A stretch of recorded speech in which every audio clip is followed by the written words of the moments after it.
já que a gente está falando desse tipo de abdução, que é uma abdução mais violenta, Claro. entre aspas, porque existe um conceito de que não existem aliens do mal, né? Mas é que assim, o que se quer dizer, qual é exatamente o conceito de mal ou bem nesse caso? Porque A questão é evolução moral, né? Uhum. Espiritual, porque você alcança a espiritualidade com a evolução moral, do seu senso moral, da sua ética. E qual que seria o parâmetro?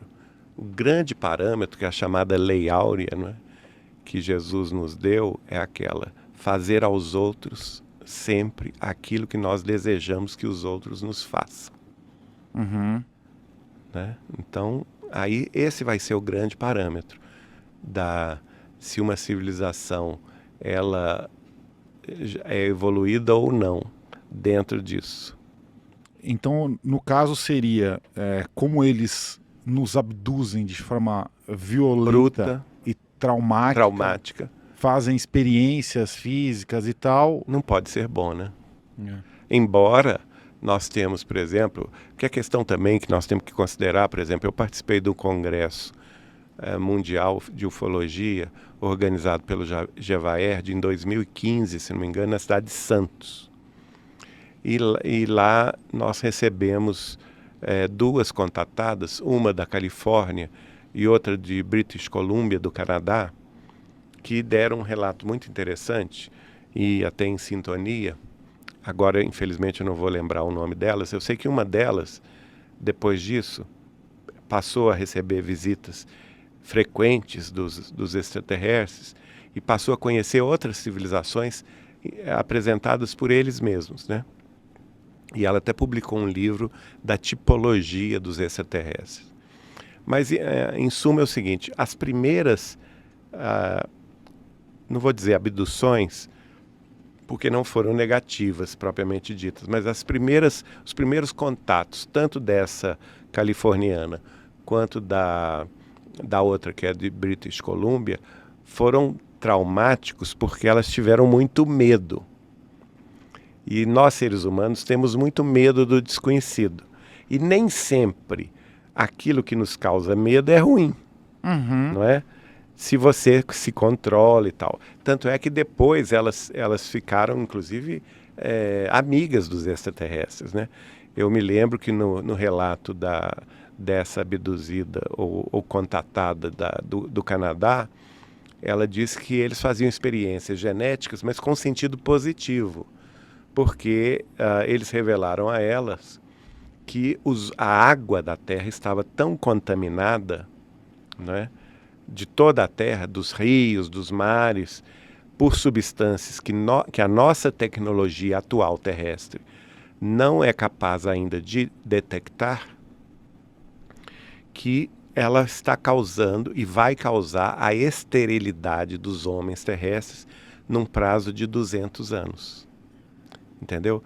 Então, se eles não interferissem, né, com a tecnologia mais avançada que eles têm, a humanidade terrestre seria extinta em 200 anos, em 2 séculos. Porque os homens terrestres vão se tornar estéreis se não houver essa, vamos dizer assim, interferência extraterrestre. Então, que eles abduzem as mulheres terrestres e fazem experiências genéticas com elas, nos úteros delas, né, introduzindo, por exemplo, códigos genéticos de defesa para que elas possam gerar com os homens terrestres uma nova geração capaz de enfrentar esse problema que está presente nas nossas águas, né, de contaminação das nossas águas. E que é por isso que eles vêm com as suas naves e abduzem mulheres terrestres de todo o planeta com esse objetivo. Mas digamos que isso daí seria um papel de cuidado. De cuidado, sei lá, ou paternalista, ou maternalista, ou maternal, não, enfim. Mas você, por exemplo, você não vai cuidar do seu filho Então, mas esse é o ponto. não é? Por exemplo... Por quê que... Exatamente, é porque eles são nossos irmãos mais velhos, né? Então eles se interessam por nós nesse sentido. É a mesma coisa, um pai e uma mãe terrestre. Quando nasce a criança é totalmente indefesa. E você vai largar a criança no berço, sem dar alimento, sem dar remédio, se ela adoecer, sem levá-la no médico, né? Para acompanhar a evolução dela na fase infantil, não é? A mesma coisa, sua criança de 7 anos, você vai deixar que ela faça tudo o que ela quiser na sua casa? Não vai, porque se deixar, ela põe fogo na sua casa e mata todo mundo, né? Então é essa questão. Eu acho que esses extraterrestres têm uma evolução espiritual, uma maturidade do senso moral, do senso ético, que já compreenderam que nós somos uma família universal, como disse o Chico, né?